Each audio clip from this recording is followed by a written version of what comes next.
I'm going to knock that insolence out of you so you know who's in charge in this house. Boom! Splat! Boom! The sound of sticks against flesh, bones cracking under the relentless blows. Darius gagged, unable to scream, only managing choked moans, ugh, ugh, that the two women mistook for me suffering. Encouraged by his sounds, they attacked with more fury. Scream! Scream louder! They yelled. I stood at the door, recording everything on my phone. After about 5 minutes, Darius stopped writhing. He lay still, and I decided it was enough. I entered, switching on the cold fluorescent light. The room flooded in white. Mrs. B and Trina froze, sticks in hand. They blinked, seeing the bloodied figure tied to the bed, their son, their brother. Trina screamed first, dropping her stick, backing away, pale as paper. Mrs. B was stunned, looking from Darius to me. I held up the phone, red recording light blinking. You hit well, mother-in-law, I said with a smile. Hit harder. I have it all recorded.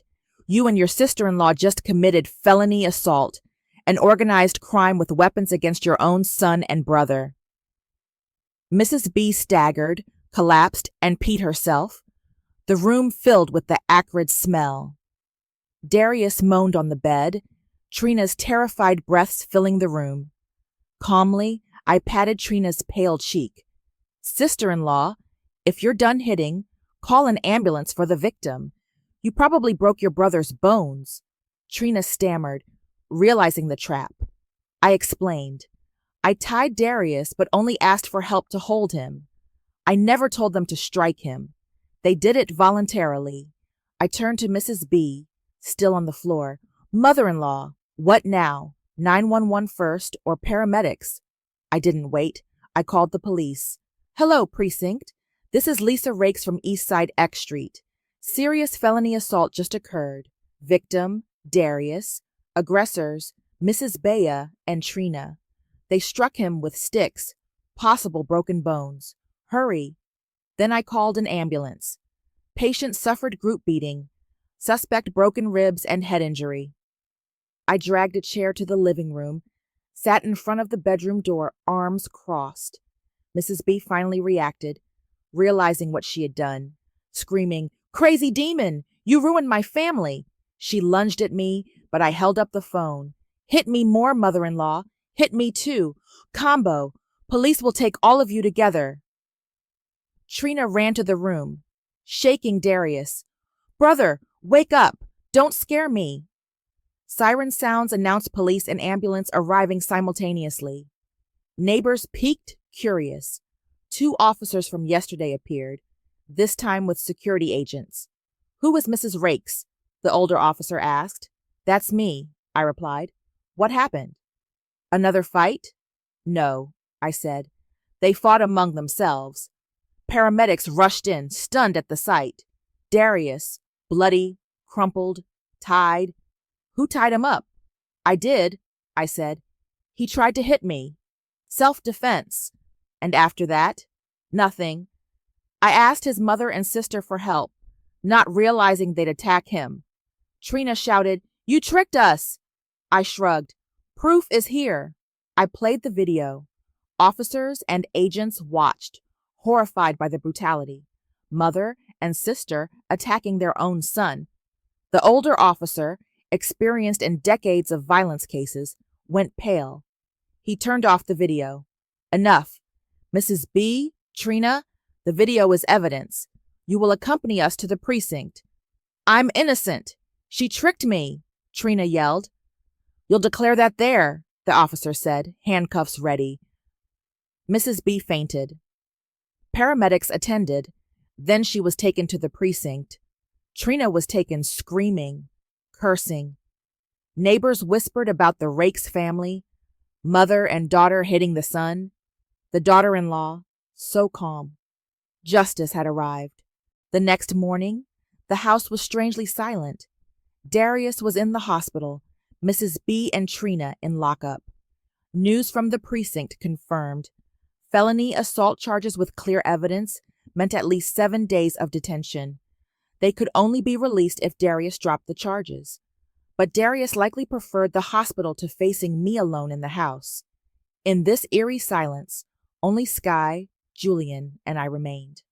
The boy, oblivious to the chaos, came out to see me preparing breakfast. "Where's my mom?" he demanded, arrogance in his voice. "And Grandma? Why are you making fried eggs?" "Those are mine." Sky shrank back instinctively. I put down the frying pan and crouched to Julian's level. "Good morning, Julian. Listen carefully. The police took your mother and grandmother away." Julian blinked, disbelief on his face. "Lie?" "No, I don't lie. They did something very bad. They took sticks and hit your Uncle Darius until they broke his bones. That's why the police took them." Julian's arrogance faltered, replaced by fear. "Me? What did I do wrong?" "You abused Sky," I said, calm but firm. "You took her toys, pushed her, spat on her plate, pulled her hair." Julian froze, ashamed. I continued, "You copied the adults. You saw your grandmother, mother, and uncle abuse Lisa and Sky. But Sky? She did nothing wrong. Why hit her?" Julian fell silent, head lowered. "Your mother and grandmother are in jail. Do you want to go too?" "No, no." He shook his head violently. "Good. Starting today, you will relearn how to be a proper person." I led him to Sky. She still looked scared. "Apologize to Sky," I instructed. Julian hesitated. "Bad habits don't vanish instantly." "Or do you want me to call yesterday's police again?" I asked. He quickly said, voice trembling, "I'm sorry. Sky." "Sky? She's the little one, but you are the older cousin." In this house, Lisa and Sky suffered many injustices. Sky has been afraid for years. From today, you will call her Queen Sky. You are Sir Julian, her knight. "What is a knight's mission?" Julian stammered. "To protect?" "Exactly. Protect the Queen. Apologize properly." "Queen Sky, Sir Julian apologizes to His Majesty," he said, and Sky laughed, a crystal-clear laugh echoing in the house for the first time. Julian felt pride replacing fear. "Now, Sir Julian, eat your breakfast. Remember, a knight yields his toys to the Queen," I added. He complied, looking at Sky with curiosity and newfound respect. A week passed. The house transformed into a home. Julian cleaned his room, Sky attended daycare and made friends, and both children played together under my supervision. Spoiled habits faded. Respect and order replaced chaos. Then came Darius's release from the hospital. He limped home, head bandaged, ribs in a cast, arm in a sling. Silence followed him. The house was spotless. Sky, watching TV, looked healthy and happy. Julian colored nearby. Darius froze in the doorway, unsure of entering. "Come in, honey," I said, calm. "What are you afraid of?" "It's your house," he muttered. He entered, trembling, surveying the spotless home. Darius had been broken by the consequences he faced. He now realized he was powerless in this house, humbled by the events he caused. 2 days later, Mrs. B and Trina were released after 7 days in detention. Not because they were innocent, but because Darius dropped the charges. He feared facing me alone more than jail. The women returned, looking pitiful, their arrogance gone, replaced by exhaustion and subtle hatred. They saw me and stayed silent. They saw Darius cowering, and the house fell into tense quiet. That night, I tucked Sky into bed. The door opened, and Darius, Mrs. B, and Trina entered, limping. I silenced them with a finger. Mrs. B, surprisingly, knelt. "Lisa, or Nia," she began. "Shut up," I snapped. Her eyes, filled with weariness and humiliation, pleaded. Trina cried and knelt as well. Darius bent as far as his injuries allowed. "Forgive me. I'll give you a divorce. Leave us alone. We'll give you anything. Just go," they begged. Finally, after 7 years of torment, the family that abused my sister was begging for mercy. I felt emptiness, not satisfaction. "All right," I said. We will divorce. The three sighed in relief. Mrs. B quickly added, Yes, divorce. Tomorrow we arrange the papers. You pack and go. I arched an eyebrow. Do you think it's that simple? 7 years of beatings and insults, abuse toward Sky. Do you think divorce ends it all? Darius trembled. Money? I stood, voice firm. Yes, money. Clean break. We are no longer family. Darius, trembling, asked, How much? Child support, I said, holding up one finger. Sky is 3 years old. Lisa will raise her until she turns 18. That's 15 years of responsibility. You are the father. $2,500 per month. 12 months per year, 15 years. $450,000. Let's make it $350,000 in one lump sum. $350,000? Trina screamed. Correct, I said, ignoring her. I held up 2 more fingers. Second, marital assets. My parents gave Lisa $100,000 when she married. She gave all of it to you, mother-in-law, to pay the mortgage. Now that we are divorcing, that money must be returned, plus $30,000 my sister earned working for 7 years. That's $130,000. Mrs. B shouted, Better kill us. We don't have that money. Cornering us? I smiled coldly. Compared to the 7 years of abuse, this is humane. I raised a third finger. Compensation for moral damages. 7 years of insults, fractures, beatings. $140,000. Child support $350,000. House money return $130,000. Moral damages $140,000. Total $620,000. Plus the divorce papers signed by Darius. If you give me all that, Sky and I disappear from your lives. $620,000? The three looked like they'd been electrocuted. You're crazy, Darius yelled. Better go to jail. We don't have the money, Mrs. B cried. You don't have money for your daughter-in-law and granddaughter, I said, stepping closer. But you hid money from your children, didn't you, mother-in-law? Mrs. B froze. What? I don't understand. When your husband died in a workplace accident, he got a large insurance payout, right? $900,000? Darius and Trina looked at Mrs. B stunned. Correct, I said. You hid it very well. Not in a bank, wrapped in 7 layers of plastic in the kitchen shed among the firewood. Mrs. B's face turned white. Darius and Trina exchanged glances. Quietly, they ran to the shed. A few minutes later, Trina emerged, a jar covered in soot in her hands. She emptied it on the floor, wads of $500 bills, neatly wrapped. Mom, it's real.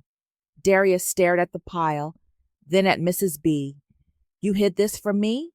You let me fall into debt, lose money gambling while you hoarded $900,000? Darius yelled furiously.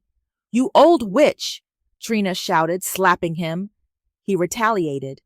They lunged at each other, hitting, scratching, cursing. Mrs. B collapsed, crying. My family is ruined. My children are fighting over money, I coughed. Ahem. They stopped, glancing at the $620,000. 3 days, I said. Prepare the money and the divorce papers. Otherwise, this video, I held up my phone, will go to the neighborhood, city council, and online newspapers. Your choice.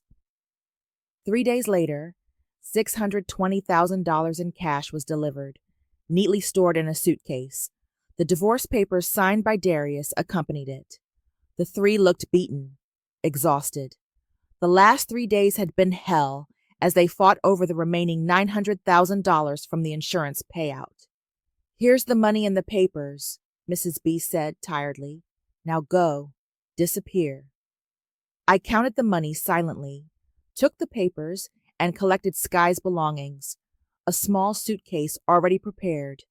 I picked her up. Say goodbye to this place. We're going to find Mommy, I said. Sky, confused but happy, hugged me tightly. Yes, let's find Mommy Lisa. We walked out of that hellish house.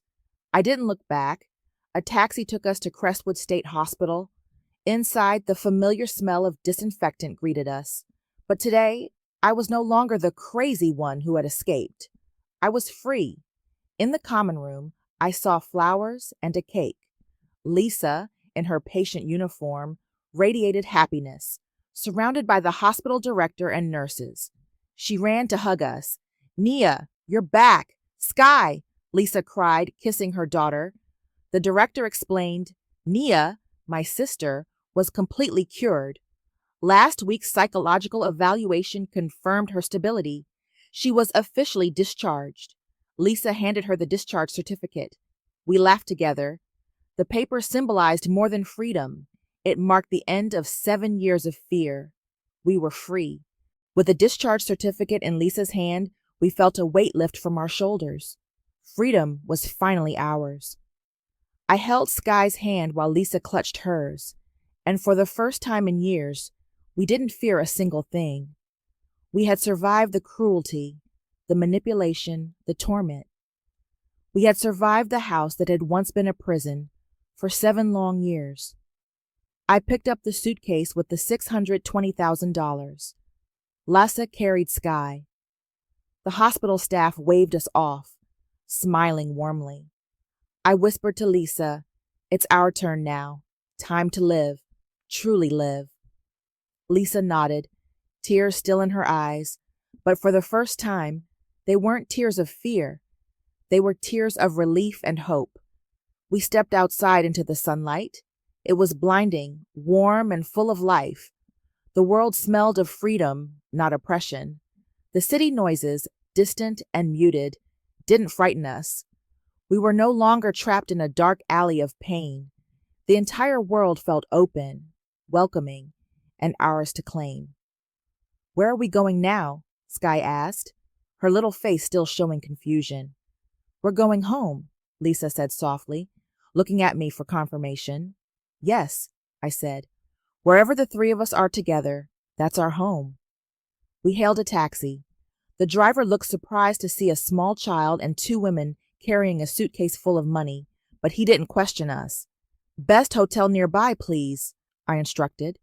We needed cleanliness, comfort, and a sense of safety. The hotel room was spacious, bathed in sunlight, with white sheets, a bathtub, and enough space for Sky to play. Once the door closed behind us, separating us from the world outside, Lisa finally allowed herself to relax. She put Sky on the floor and collapsed, sobbing. Years of humiliation, fear, and abuse poured out. Sky, unsure but sensing safety, clung to her mother. I sat beside them quietly, wrapping an arm around both of them. Lisa's sobs gradually softened into sniffles. Sky, ever perceptive, whispered, "Mommy, Auntie Nia, it's okay." After a long while, Lisa composed herself. We ordered room service, roast chicken, soup, cake, fresh fruit. Food made with care, not cruelty. Sky smeared cake across her face and laughed, her crystalline voice echoing like spring water. For the first time, our home was filled with joy rather than terror. That night, I placed the suitcase of money on the table. "This is your money, and Sky's, Lisa," I said. Lisa shook her head. "It's not just ours. Without you, I don't know if we'd have survived. You saved our lives, Nia." "No," I said. "We saved each other." We spent the next day shopping. Old clothes, worn uniforms, and symbols of our past torment were discarded. We bought new clothes, cheerful, colorful, and free from reminders of the dark house. Sky got new outfits, bright and lively, reflecting the joy she finally deserved. We didn't rush to buy a house. We needed to settle emotionally, to feel safe before taking that step. I rented a sunny apartment in another neighborhood, high above the street, far from the shadows that once haunted us. Together, we decorated it, creating a cozy, warm home filled with books, toys, and love. Sky started daycare. Initially shy, she quickly made friends. She was smart, affectionate, and unafraid. Julian, her cousin, now kept his distance but learned to respect boundaries. Under our supervision, Sky could play, learn, and laugh freely. Lisa rediscovered her passions. Sewing, which had been stifled for years, became a source of joy. She made dresses for Sky, curtains for the apartment, and slowly reclaimed her life. I too rediscovered myself. 10 years spent in darkness had made me a scholar of books and law. Now, with freedom, I could explore the world I had been denied. One evening, as the sun set, I sat on the balcony reading a law book. Lisa prepared dinner, the smell of fish stew filling the apartment. But this stew was made with love, not bitterness. Sky colored nearby, laughing freely. Lisa approached with a plate of fruit. "Are you still angry?" she asked cautiously. "Yes," I admitted, closing the book. Angry at them, angry at the 10 years of being locked away. But it doesn't burn me like before. Now it's just an ember, a reminder of my strength. Lisa smiled. "You no longer need to pretend to be strong, Nia. You can just be yourself." "Yes," I whispered. My madness wasn't illness. It was resistance. The cruelty wasn't in me. It was in them, in that soulless family. We hadn't fled madness. We had escaped the beast's cage. Sky's laughter and Lisa's calm hum filled the apartment. 10 years in darkness had finally given way to a single bright sunrise. Late, perhaps, but dazzling. For years, people called me crazy, locked me away. But feeling deeply, caring too much, had kept me human. That empathy had fueled the courage to act, to fight for justice, for freedom. I had fought not just for Lisa and Sky, but for every silenced woman, every oppressed soul. Strength, I realized, wasn't in hitting hard. It was in loving deeply, in standing firm against fear. Sometimes you must become the storm for others to see the light. And I was no longer ashamed. For the first time, Lisa and Sky could wake without fear. For the first time, Sky laughed instead of flinching. Justice didn't need a badge.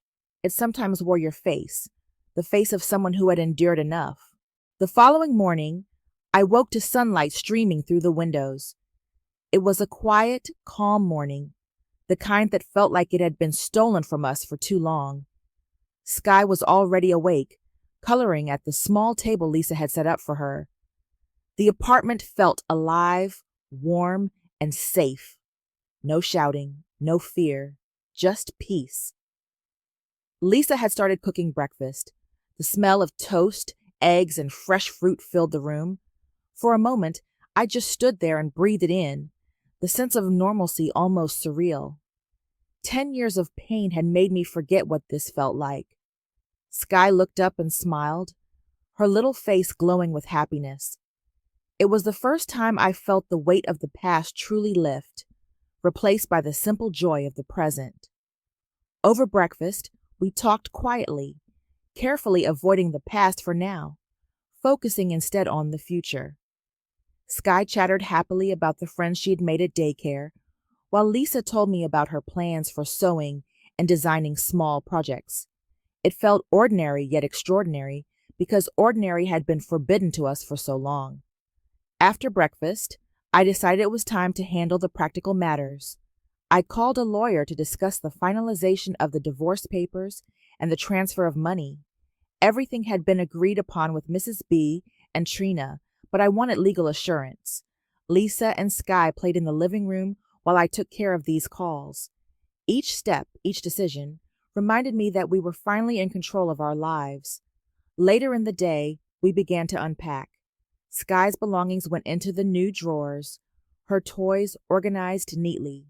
Lessa arranged her sewing materials and a few books. I brought my own collection of law and literature books, placing them on the newly installed bookshelf. Each item found its place, a small victory in reclaiming space that had been denied to us for so long. In the afternoon, we took a walk outside.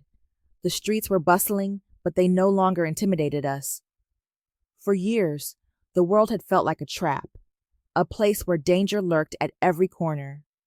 Now, the sun on our faces, The laughter of children, the distant hum of traffic, it all felt free. Sky held my hand, skipping happily. Lisa smiled beside me. I felt a sense of belonging that I hadn't experienced since childhood. Returning to the apartment, we worked on a daily routine. Sky had her meals, playtime, and nap. Lisa focused on her sewing, her movements confident, creative, and free. I read, studied, and planned. For the first time in years, we were not just surviving, we were living. In the evening, we had dinner together. Sky ate cheerfully, occasionally laughing and speaking freely. Lisa and I exchanged glances, silently acknowledging how far we had come. The fear that had once dominated our lives was gone. In its place was a sense of empowerment, of safety, and of hope. After dinner, I sat Sky on my lap and told her a story. It was simple, about a brave girl and her loving family.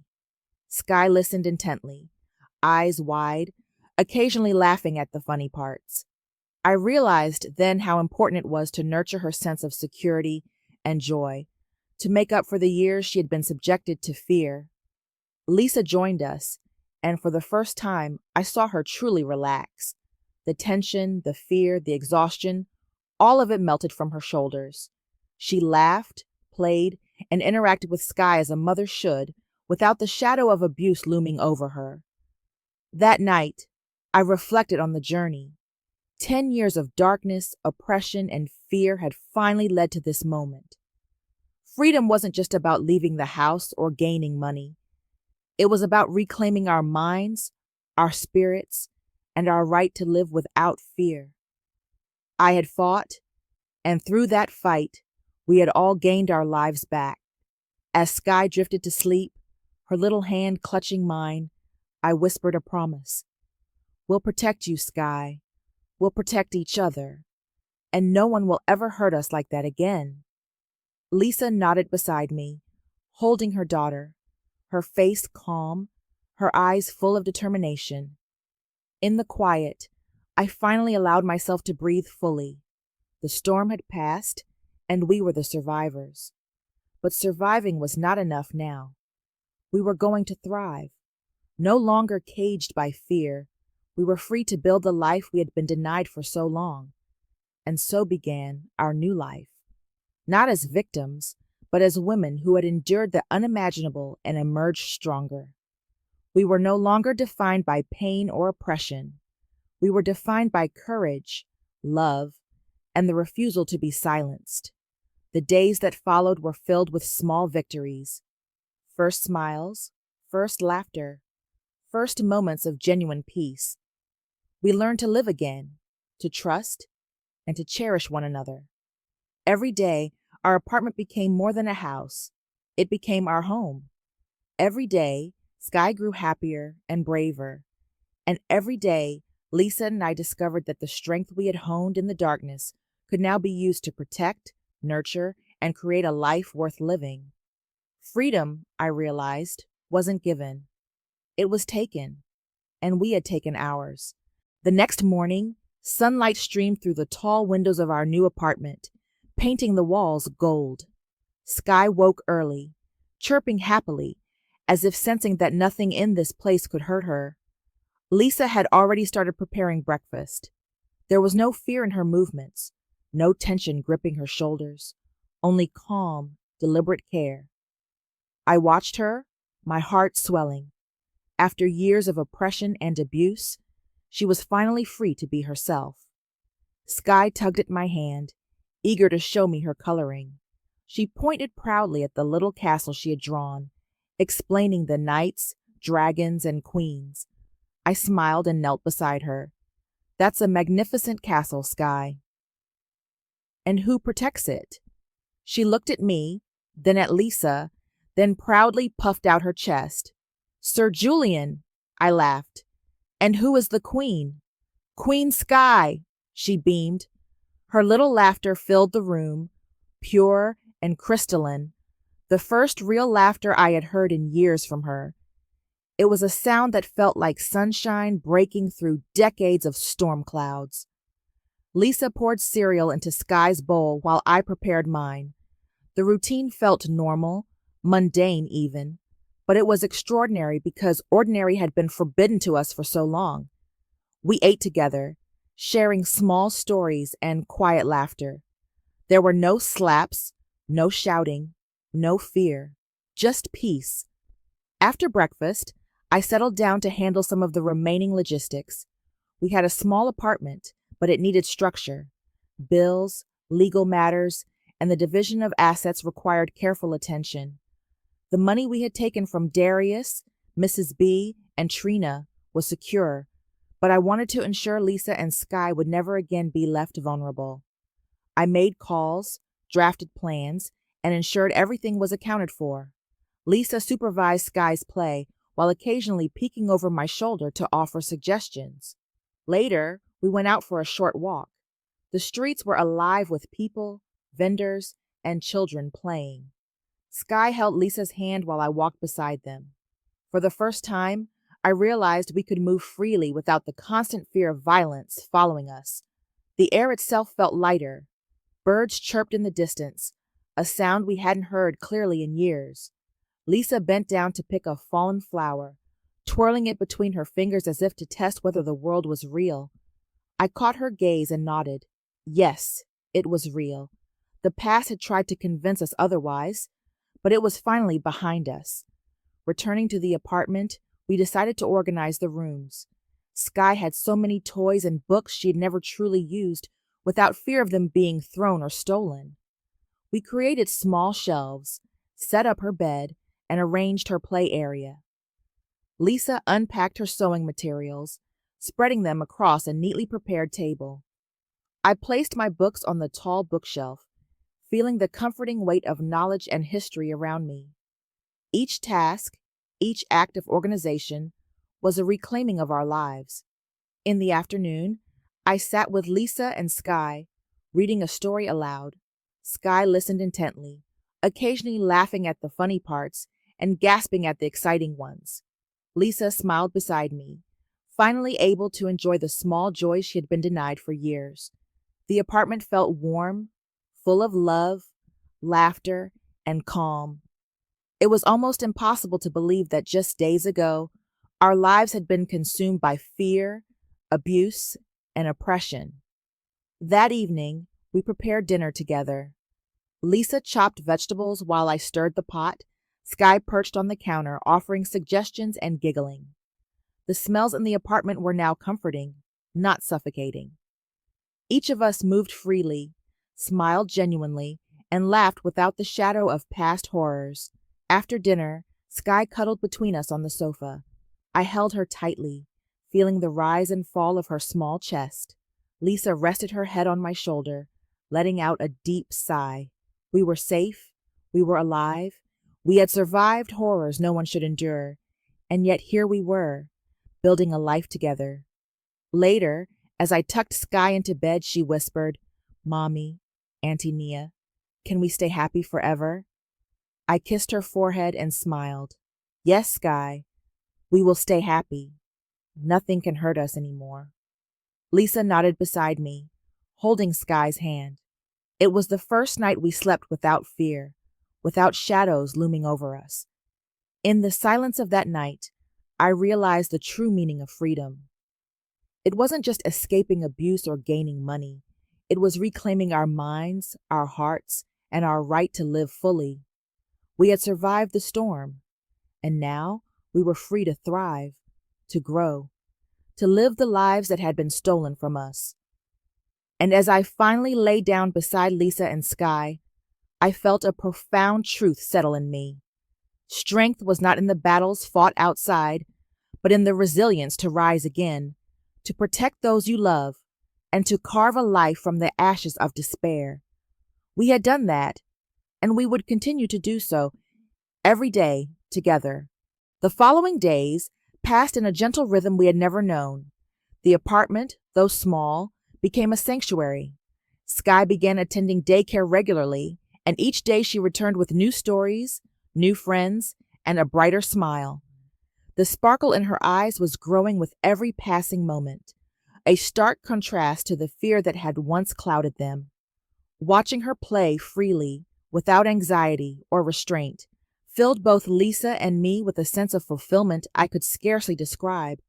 Lisa, too, was transforming. The sewing machine on the table became her canvas. She stitched colorful dresses, curtains, and soft toys for Sky, discovering joy in the delicate motion of needle and thread.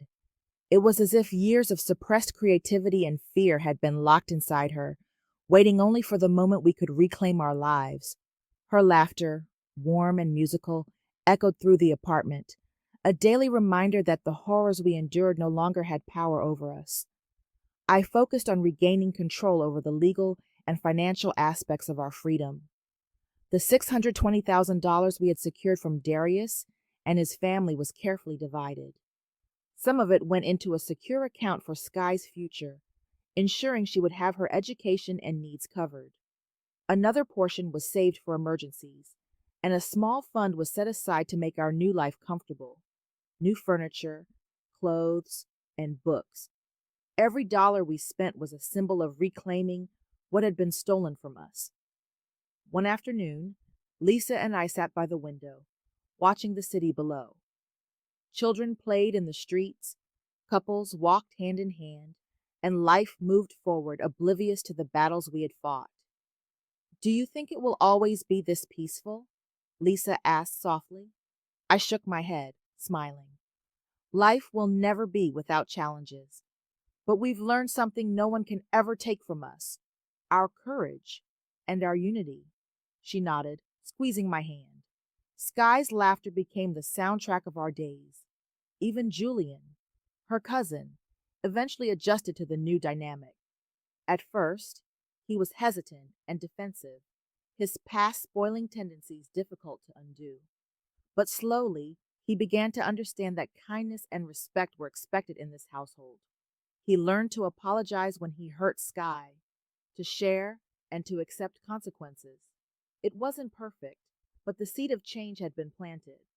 We also spent time preparing for the future. Lisa wanted to continue sewing and eventually start a small business, creating custom clothes and crafts. I immersed myself in reading law books, preparing for any potential challenges from Darius or his family. Knowledge became a weapon, a safeguard to ensure that neither our rights nor our freedom would ever be threatened again. Evenings became a time of reflection and quiet togetherness. We would sit, drink tea, and talk about our dreams. Sky would doze off in our laps, her breathing slow and steady, a living reminder of the lives we had saved, not only hers, but also Lisa's and my own. Each night, I felt a sense of peace that had eluded me for over a decade. I could finally sleep without fear, without the weight of constant vigilance pressing on my chest. But life outside our apartment remained unpredictable. Occasionally, I thought of Darius, Mrs. B, and Trina, and how easily the past could have consumed us completely. The memory of that night, the beating, the terror, and the ultimate justice remained vivid in my mind. It reminded me that strength wasn't just about surviving, it was about taking action when needed, protecting those who couldn't protect themselves, and ensuring that no one could oppress us again.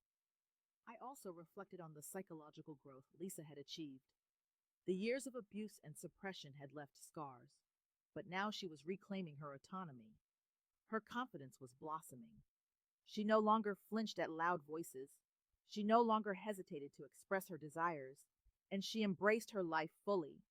The hospital had been her liberation, but our journey had given her freedom in the truest sense: freedom to live without fear.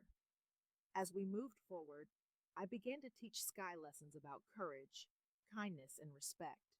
She was too young to understand the full scope of what had happened, but she could learn to navigate the world with confidence. Julian, under careful supervision, learned to be considerate, and slowly, a fragile balance began to form. Our home, once filled with oppression and cruelty, now resonated with care, laughter, and the beginnings of a healthy family dynamic. Even I found myself laughing freely, something I had not done in years. Each giggle from Sky, each smile from Lisa, was a victory over the darkness we had endured. I felt a sense of purpose I had never known, a drive to protect this newfound life at all costs. The lessons of the past, the fear, the anger, the madness, had transformed into vigilance, courage, and determination.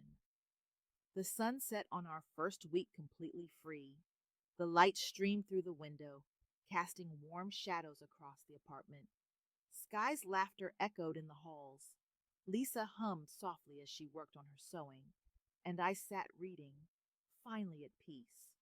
Our lives were no longer defined by fear or abuse, but by resilience, love, and a hard earned sense of safety. The long road of darkness was behind us, and ahead lay the promise of a life reclaimed. The following weeks were a period of rebuilding not just our home, but our sense of self. Every corner of our apartment reflected a new beginning. Bright curtains replaced the worn out drapes, clean floors replaced dust and neglect, and shelves once empty now held books and toys. Sky's laughter echoed in the rooms, a clear signal that fear no longer ruled her life. Each day, her joy grew, and with it, the weight of the past seemed lighter on my shoulders. Lisa flourished in her newfound freedom. Sewing became her passion, a form of therapy and a creative outlet.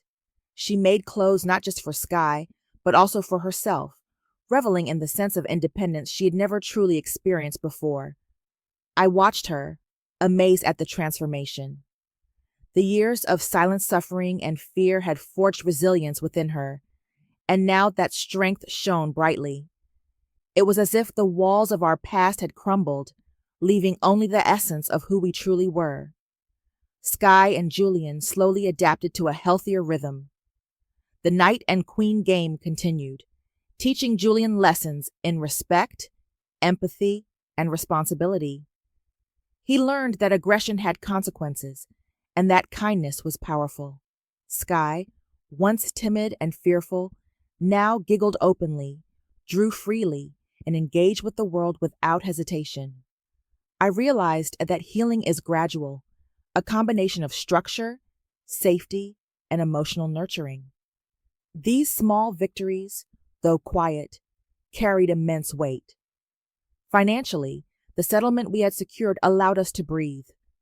The $620,000 provided not just stability, but also freedom from manipulation and control.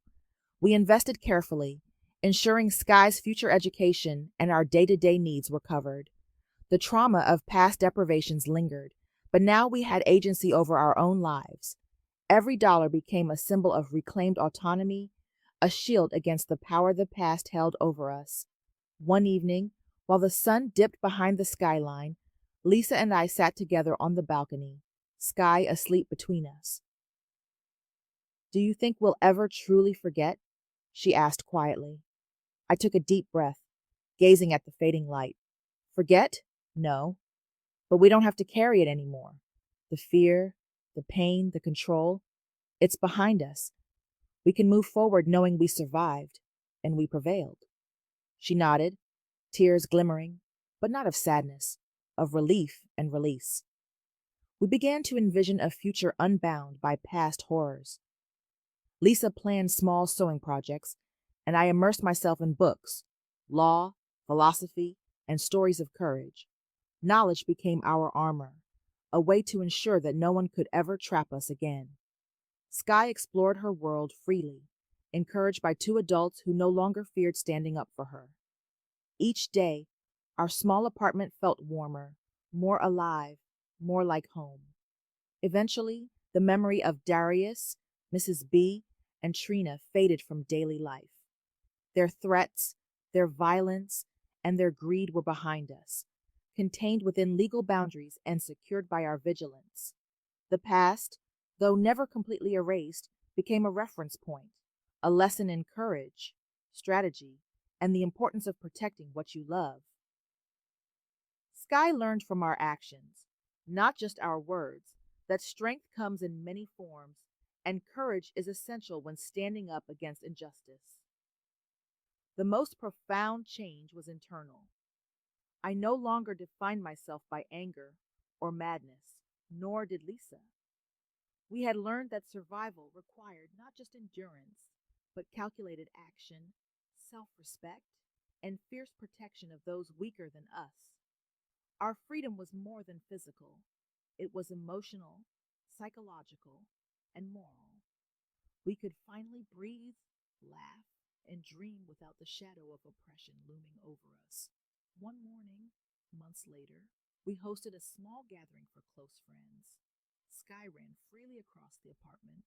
Lisa served homemade pastries, and I shared stories and laughter. The air was filled with warmth, the kind that comes only when people feel safe and cherished. The scars of the past existed, but they were no longer chains. They were reminders of how far we had come, of the courage we had discovered within ourselves.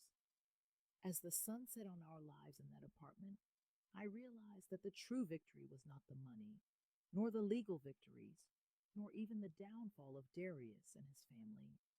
It was the reclaiming of our lives, our dignity, and our right to exist without fear. Sky's laughter, Lisa's smile, and the calm in our home were proof that freedom had been won, not through avoidance, but through confrontation, strategy, and unwavering love. Looking back, I understood that madness, fear, and suffering are often imposed by others. True strength comes from the heart that refuses to break, the mind that refuses to yield, and the spirit that insists on justice and protection for those who cannot defend themselves. And now, as I watched Lisa, Sky, and even Julian thriving, I knew we had achieved something far greater than escape. We had reclaimed our humanity. The sun rose again the next morning, bright and unyielding. We faced it not with fear, but with anticipation. The journey ahead was ours to shape, and for the first time in 10 years, we were not just surviving, we were living. Fully, freely, and with every ounce of strength we had fought to preserve. We were finally home,